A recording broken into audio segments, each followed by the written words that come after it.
So in this video I will show you how you can enable TPM in Asus motherboard and how you can do it. So right now I am in advanced mode, as you can see here, advanced mode here. So if you want to enable TPM, just go to settings here and you will see this option. Just click on it and here you will see this AMD CPU FTPM option, which is disabled. Just click here and make it enable.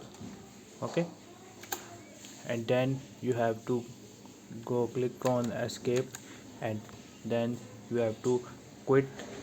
You have to, if you want to save it, just click here, save and exit, and here you will see the option save and exit.